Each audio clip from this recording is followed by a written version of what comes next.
Hi, this is Mony, and today I want to talk about a book that I recently read called Breast and Eggs by Mieko Kawakami. I recently finished it and it left me with questions, thoughts, and curiosity that not many other books do. Breast and Eggs dive deep into the question of womanhood, the female body, and motherhood, and it does it in a way that is raw, intimate, and sometimes can be uncomfortable. The book is divided into two parts, the first part breast and the second part eggs. And I learned that these were two stories combined into one. So the first part breast was part of a novella that Kawakami wrote based on her blog. Then she expanded it into a novel by adding eggs. And many people say the egg part is long, which it is long because compared to its original Japanese version, the English translated version is 3 times longer. But for me, I enjoyed every bit of it. In this video, I'm also going to be dividing my review into two parts, the breast part and the eggs part. I'll try not to add any spoilers, so feel free to watch till the end. Okay, so for the breast part, we've got 3 characters. Natsuko, who is our narrator and is a struggling writer living in Tokyo. Then her sister, Makiko, and her niece, Midoriko, who came to visit from Osaka. The two went to Tokyo because the mother Makiko was looking for a clinic for her breast augmentation.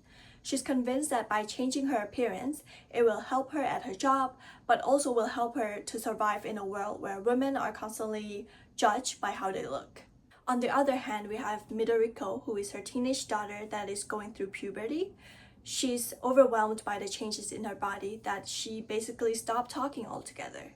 The only way we could hear her voice was through her diary entries. She has anxiety and confusion about becoming a woman, about sex, about menstruation, and her identity. She's terrified of growing up. She's terrified of becoming a woman, terrified of everything that comes with having a female body. You can see the generational divide between the mother and daughter, Makiko trying to change her body into something desirable, while Midoriko is silently resisting the very idea of becoming a woman at all.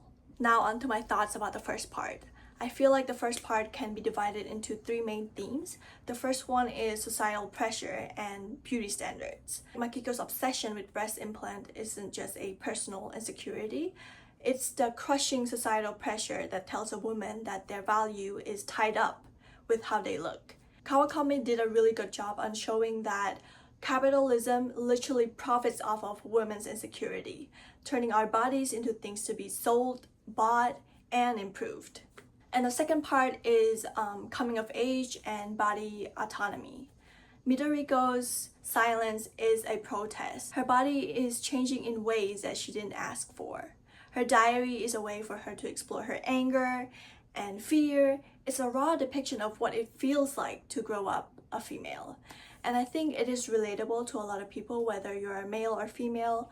I still remember when I was going through puberty and when my body was changing, I was terrified. I honestly don't think I could look at my diary entry from that time because it was depressing. So the third point is the mother and daughter conflict. You can see there's a huge emotional gap between the mother and daughter, or there's a big misunderstanding because they weren't talking at all. This reflects bigger generational misunderstanding about what it means to be a woman.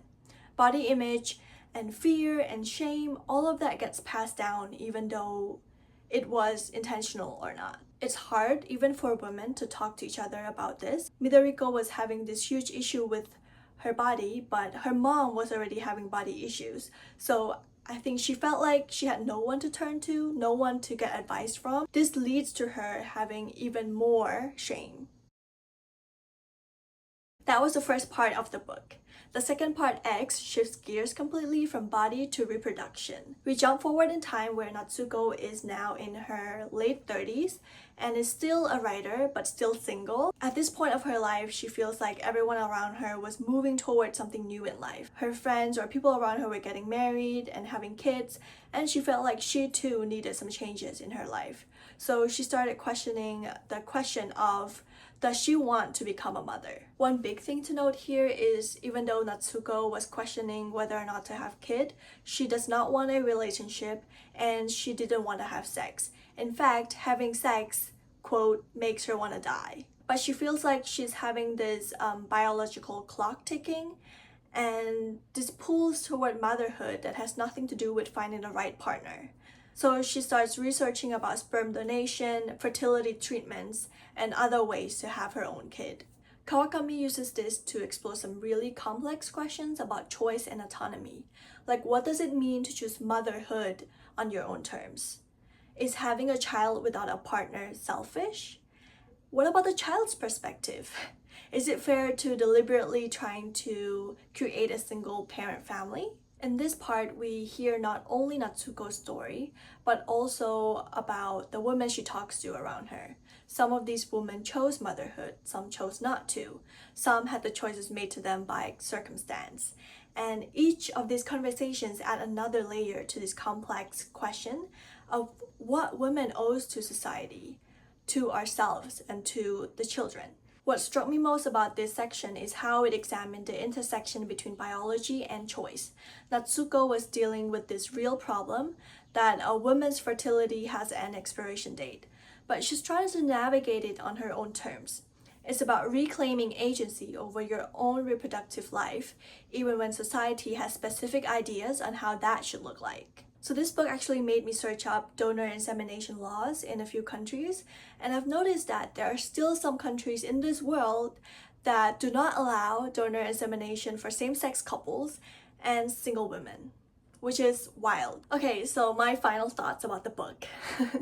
I know a lot of people enjoy the breast part more, but personally, I love the eggs part. Maybe because the topic of fertility is not talked about much. As women, we are expected to marry and have a kid, and it seems just like a natural process. But I think the topic of having a kid is a serious one, is an important one, because it affects our life, our partner's life, and the baby's life. So reading this book makes me feel like I'm not the only person that thinks about these things. There's someone out there having the same thoughts as mine, and I'm not the strange one. I've also seen online that a lot of men find it hard to read the book because it is about a woman's experience with her body and her reproductive system, but it showcases real female relationships with herself and people around her. So men could benefit from reading this book because they can understand women more. I want to talk about the topic of fertility a little bit more. I think this topic is hard to talk about because you can be in various situations. For example, if you're in Korea, Japan, or OECD countries where the birth rate is low, a lot of people are already not wanting kids. But if you want kids, that can be hard for you. Or if you're in a situation where people around you are having kids, but you're so sure that you do not want kids, then it can be a little bit hard to talk about, and people might look at you differently. I know that for the economy to, improve, people need to have kids, the birth rates need to go up, but at the end of the day, the choice is for you. It's between you and your partner, or if you choose to have the kid yourself, it's on you, whether you choose to adopt or have your own kid. Make sure you think a lot before making those decisions. So if you're looking for a book that will make you think and make you feel the most uncomfortable in the best way possible, that treats women's experiences with complexity that they deserve, this book is for you. Breast and Eggs doesn't give you specific answers to specific questions, and that's what is powerful about this book. It takes all these things that we're not supposed to talk about and put them on the center stage. Whether you're connected more with the body part in breast or the fertility part in eggs, there's something that will probably resonate with you. So have you read the book? If you have, tell me what you like about the book and what you hate about the book, whether you resonate with the egg part more or the breast part more. Tell me all about that in the comment section so that we can discuss more. I hope you enjoyed this review. I had a lot of fun organizing my ideas about this book, and maybe I'll do more book reviews in the future.